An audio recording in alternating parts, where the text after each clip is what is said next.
भारत माता की। भारत माता की जय जोहार। नमस्कार। बोरोरा आमार प्रणाम नेबेन। छोटोरा भालोबाशा। आप इतनी विशाल संख्या में यहां हमें आशीर्वाद देने आए हैं। मैं हृदय से बंगाल की जनता का अभिनंदन करता हूं। आज एवरेस्ट डे भी है। आज के दिन तेनजिंग नोर्गे जी ने एवरेस्ट पर अपना परचम लहराया था।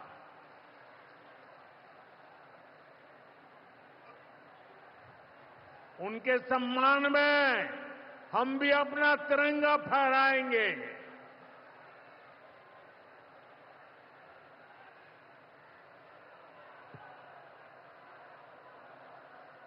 और आज ही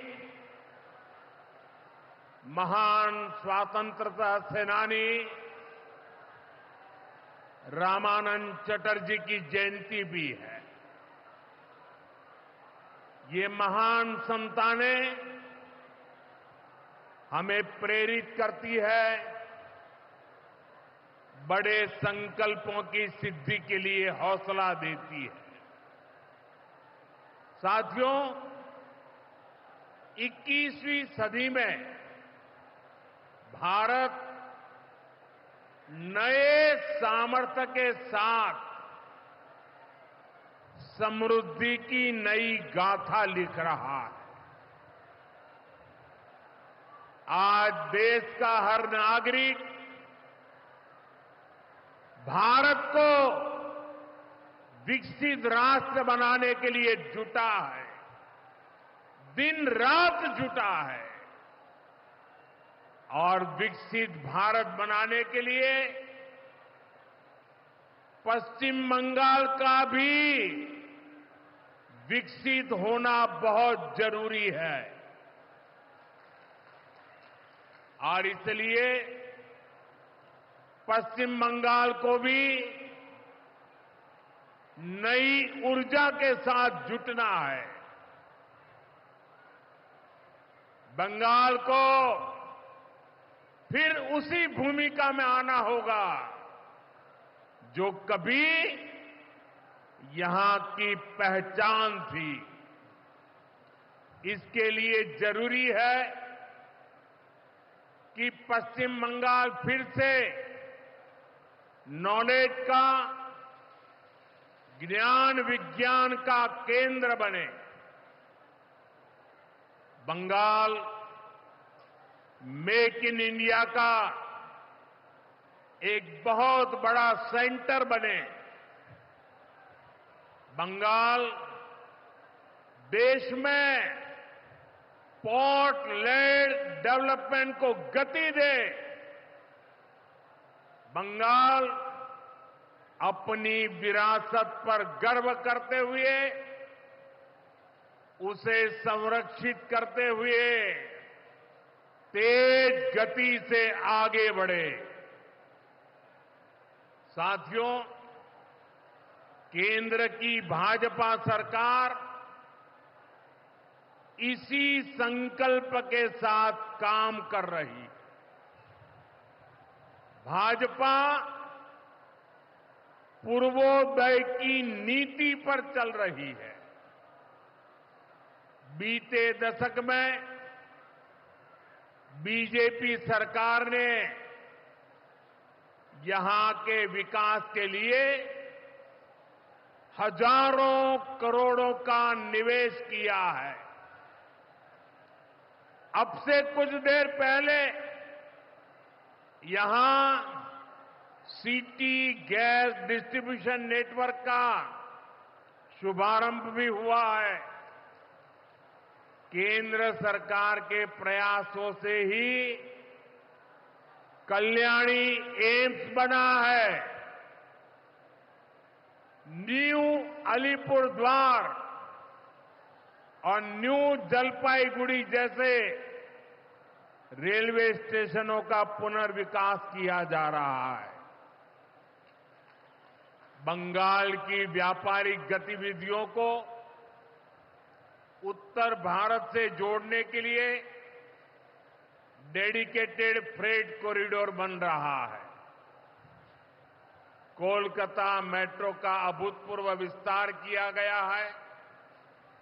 ऐसे अनेक प्रोजेक्ट हैं जो भारत सरकार यहां पूरे करवाने का प्रयास कर रही है। भाजपा सरकार ईमानदारी से सबका साथ सबका विकास के मंत्र को लेकर बंगाल की प्रगति के लिए समर्पित है, क्योंकि बांग्लार उदय तबई विकसित भारतेर जय। साथियों, ये समय पश्चिम बंगाल के लिए बहुत अहम है। ऐसे में पश्चिम बंगाल के हर नौजवान पर, आप सब पर बहुत बड़ा दायित्व है। आप सबने मिलकर के बंगाल का भविष्य तय करना है। आज पश्चिम बंगाल एक साथ कई संकटों से घिरा हुआ है। एक संकट समाज में फैली हिंसा और अराजकता का है। दूसरा संकट माताओं बहनों की असुरक्षा का है। उन पर हो रहे जघन्य अपराधों का है। तीसरा संकट नौजवानों में फैल रही घोर निराशा का है। बेतहाशा बेरोजगारी का है। चौथा संकट घनघोर करप्शन का है। यहां की सिस्टम पर लगातार कम होते जनविश्वास का है। और पांचवा संकट गरीबों का हक छीनने वाली सत्ताधारी पार्टी की स्वार्थी राजनीति का है। साथियों, यहां मुर्शिदाबाद में जो कुछ हुआ, मालदा में जो कुछ हुआ, वो यहां की सरकार की निर्ममता का उदाहरण है। दंगों में गरीब माताओं बहनों की जीवन भर की पूंजी राख कर दी गई। तुष्टीकरण के नाम पर गुंडागिर्दी को खुली छूट दे दी गई। जब सरकार चलाने वाले एक पार्टी के लोग, विधायक, कॉरपोरेटर ही लोगों के घरों को चिन्हित करके जलाते हैं और पुलिस तमाशा देखती है, तो उस भयावह स्थिति की कल्पना की जा सकती है। मैं बंगाल की भद्र जनता से पूछता हूं, क्या सरकारें ऐसे चलती हैं? यही भावेश्वर कर चलेगी? साथियों, बंगाल की जनता पर हो रहे इन अत्याचारों से यहां की निर्मम सरकार को कोई फर्क नहीं पड़ता। यहां बात बात पर कोर्ट को दखल देना पड़ता है। बिना कोर्ट के बीच में आए कोई भी मामला सुलझता ही नहीं है। बंगाल की जनता को अब टीएमसी सरकार के सिस्टम पर भरोसा नहीं है। यहां की जनता के पास अब सिर्फ कोर्ट का आसरा ही है। इसलिए पूरा बंगाल कह रहा है, बंगाल में मची चीख पुकार, नहीं चाहिए निर्मम सरकार। बांग्लार चित्कार लागबे ना, निर्मम सरकार। साथियों, भ्रष्टाचार का सबसे बुरा असर नौजवानों पर पड़ता है, गरीब और मिडिल क्लास परिवारों पर होता है। भ्रष्टाचार कैसे चारों तरफ बर्बादी लाता है, ये हमने टीचर भर्ती घोटाले में देखा है। टीएमसी सरकार ने अपने शासनकाल में हजारों टीचर्स का फ्यूचर बर्बाद कर दिया, उनके परिवारों को तबाह कर दिया, उनके बच्चों को असहाय छोड़ दिया। टीएमसी के घोटालेबाजों ने सैकड़ों गरीब परिवार के बेटे बेटियों को अंधकार में धकेल दिया है। ये सिर्फ कुछ हजार टीचर्स के भविष्य के साथ खिलवाड़ नहीं है, बल्कि पश्चिम बंगाल के पूरे एजुकेशन सिस्टम को बर्बाद किया जा रहा है। टीचर्स के अभाव में लाखों बच्चों का भविष्य दांव पर है। इतना बड़ा पाप टीएमसी के नेताओं ने किया है।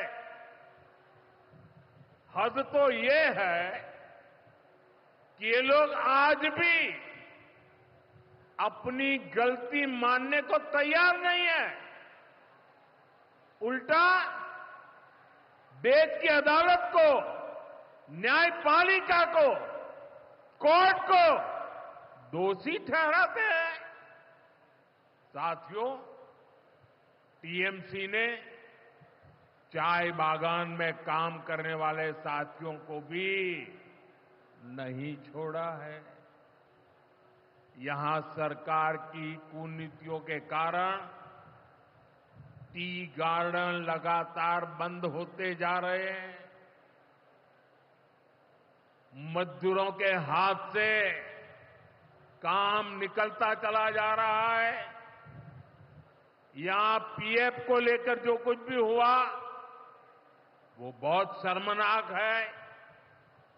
ये गरीब मेहनतकश लोगों की कमाई, उस पर डाका डाला जा रहा है। टीएमसी सरकार इसके दोषी लोगों को बचाने की कोशिश कर रही है। और मैं बंगाल के मेरे भाई बहन आपको विश्वास दिलाने आया हूं, भाजपा ये नहीं होने देगी।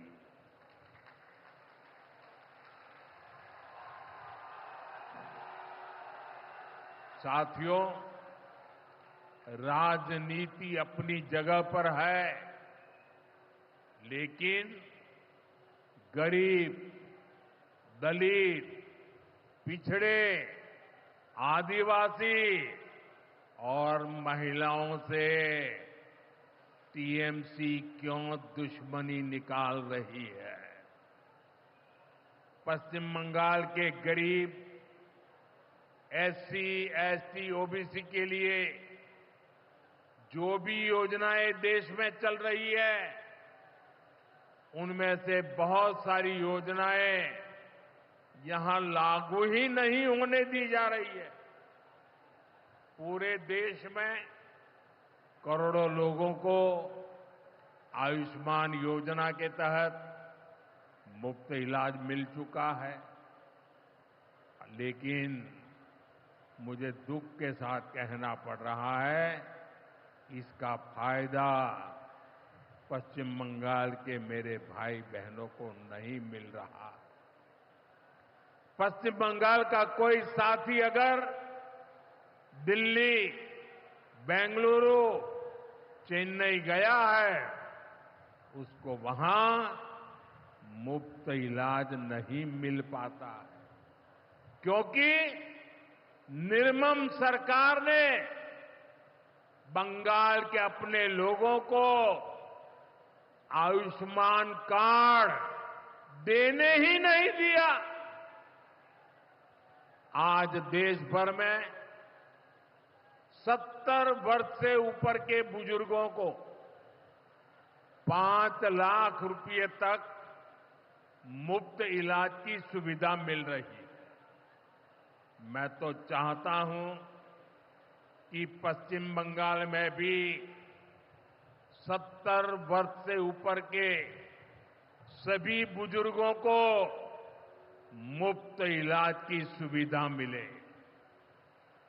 लेकिन टीएमसी सरकार ये नहीं करने दे रही है। केंद्र की बीजेपी सरकार देश भर में गरीब परिवारों को पक्के घर बनाकर दे रही है, लेकिन पश्चिम बंगाल में लाखों परिवारों का घर नहीं बन पा रहा है, क्योंकि टीएमसी के लोग इसमें भी गरीब के पास से कट और कमीशन की मांग कर रहे हैं। आखिर टीएमसी सरकार आप लोगों को लेकर इतनी निर्मम क्यों है? साथियों, यहां की निर्मम सरकार के जितने उदाहरण दो वो कम है। पश्चिम बंगाल में बहुत बड़ी संख्या में हमारे विश्वकर्मा भाई बहन हैं। ये लोग हाथ के हुनर से अनेक प्रकार के काम करते हैं। इनके लिए पहली बार भाजपा सरकार विश्वकर्मा योजना लाई है। इसके तहत देश के लाखों लोगों को ट्रेनिंग मिली है, पैसा मिला है, नए टूल मिले हैं, आसान ऋण मिला है, लेकिन पश्चिम बंगाल में 8 लाख एप्लीकेशन अभी भी लटकी पड़ी है। निर्मम सरकार उस पर बैठ गई है, क्योंकि टीएमसी सरकार इस योजना को भी लागू नहीं कर रही है। साथियों, टीएमसी सरकार की मेरे आदिवासी भाई बहनों से भी दुश्मनी कुछ कम नहीं है। देश में पहली बार जनजातियों में भी सबसे पिछड़ी जनजातियों के लिए पीएम जनमन योजना बनाई गई है। पश्चिम बंगाल में बहुत बड़ा आदिवासी समाज है। टीएमसी सरकार गरीब आदिवासियों का विकास भी नहीं होने दे रही है। उसने पीएम जनधन योजना को यहां लागू नहीं किया। टीएमसी हमारे आदिवासी समाज को भी वंचित ही रखना चाहती है।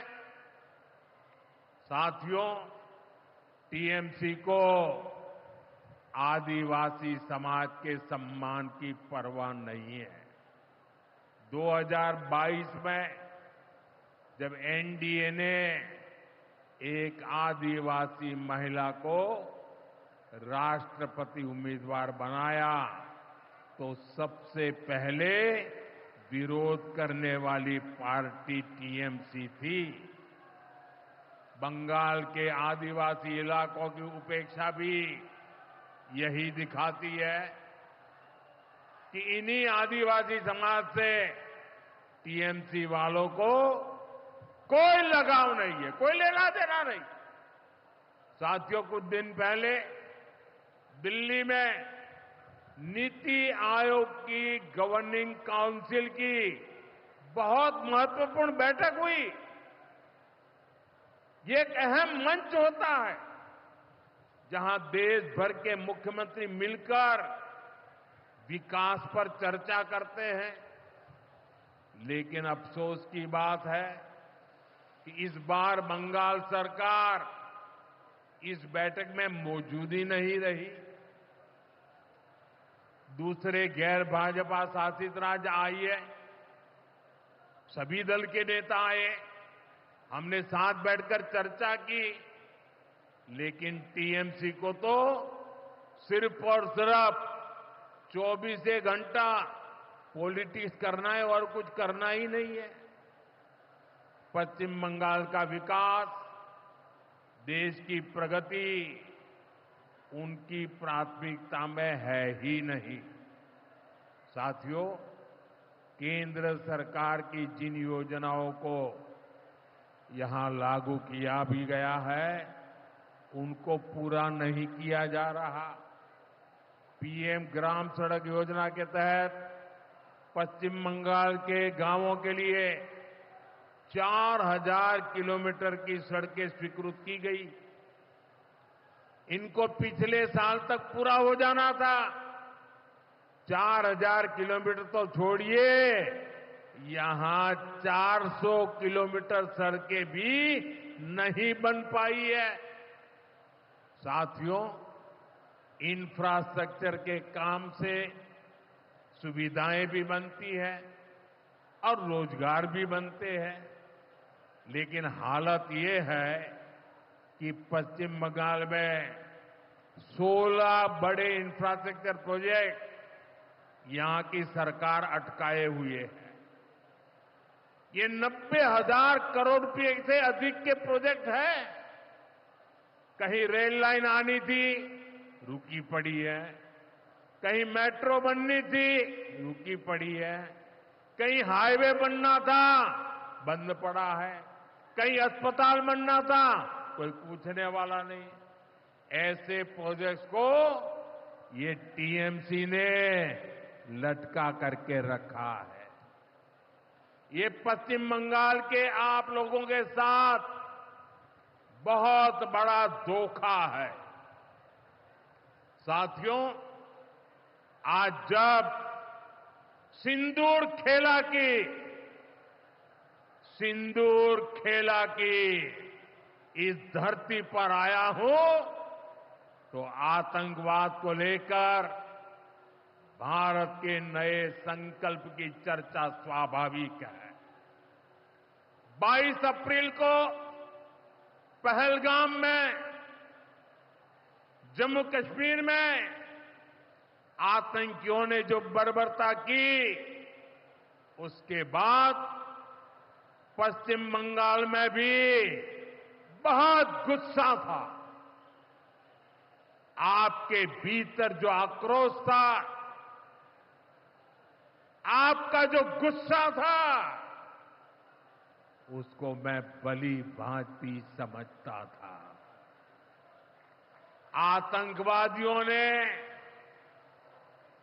हमारी बहनों का सिंदूर मिटाने का दुस्साहस किया।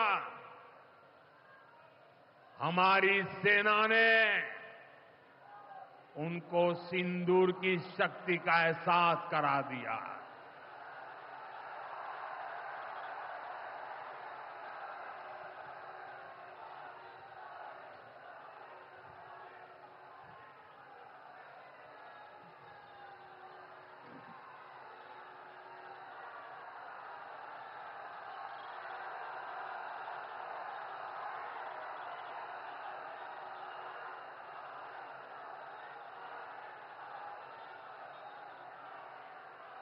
हमने आतंक के उन ठिकानों को तबाह किया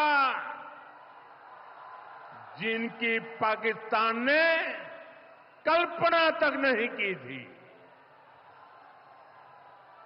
साथियों, आतंक को पालने वाले पाकिस्तान के पास दुनिया को देने के लिए कुछ भी पॉजिटिव नहीं है।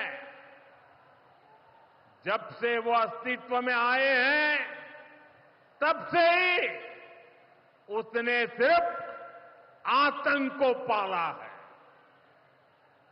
1947 में बंटवारे के बाद से ही उसने भारत पर आतंक के हमला किया।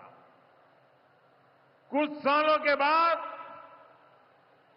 उसने यहां पड़ोस में आज के बांग्लादेश में जो आतंक फैलाया, पाकिस्तान की सेनाओं ने जिस प्रकार बांग्लादेश में रेप किए, मर्डर किए, वो कोई भूल नहीं सकता। आतंक और नरसंहार ये पाकिस्तानी सेना की सबसे बड़ी एक्सपर्टाइज है। जब सीधा युद्ध लड़ा जाता है तो उसकी हार तय होती है, उसका पराजय निश्चित होता है, उसको मुंह की खानी पड़ती है। यही कारण है कि पाकिस्तान की सेना आतंकियों का सहारा लेती है। लेकिन पहलगाम हमले के बाद अब भारत ने दुनिया को बता दिया है, भारत अब आतंकी हमला हुआ, भारत पर आतंकी हमला हुआ तो दुश्मन को उसकी बड़ी कीमत चुकानी पड़ेगी।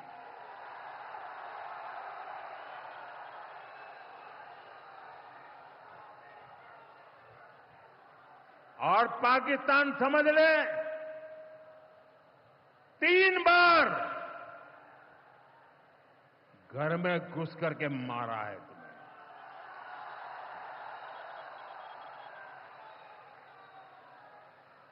हम शक्ति को पूजने वाले लोग,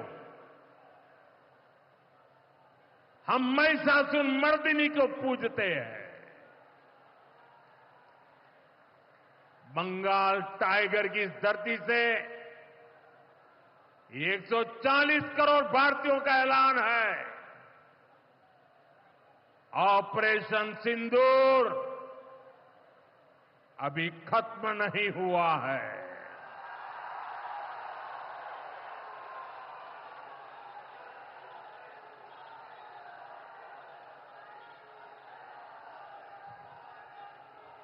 साथियों,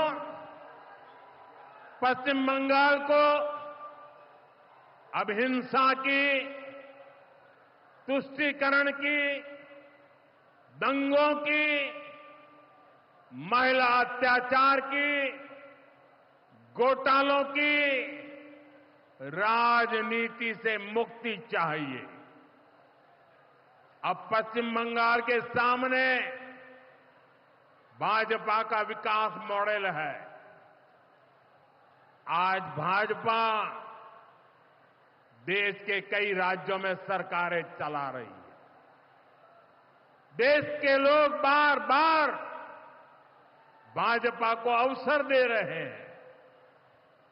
पड़ोस में असम हो, त्रिपुरा हो या फिर ओडिशा, यहां भाजपा सरकारें तेजी से विकास कार्यों में जुटी है।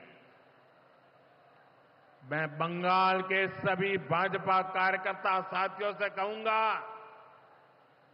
हमें कमर कसकर तैयार रहना है। हमारे सामने एक बड़ी चुनौती है कि लोकतंत्र पर पश्चिम बंगाल की जनता के विश्वास को फिर से कैसे बहाल करें। हमें पश्चिम बंगाल के हर परिवार को सुरक्षा की, सुशासन की और समृद्धि की गारंटी देनी है। इसके लिए आने वाले दिनों में अपने प्रयासों को हमें और तेज करना होगा। साथियों, विकसित भारत बनाने के लिए पश्चिम बंगाल का तेज विकास बहुत जरूरी है। हमें पश्चिम बंगाल को उसका पुराना गौरव लौटाना है। ये हम सभी मिलकर करेंगे और करके रहेंगे। एक बार फिर आप सभी को इतनी बड़ी संख्या में यहां आने के लिए बहुत बहुत आभार व्यक्त करता हूं। मेरे साथ तिरंगा ऊंचा करके बोलिए, भारत माता की, भारत माता की, भारत माता की, भारत माता की। बहुत बहुत धन्यवाद।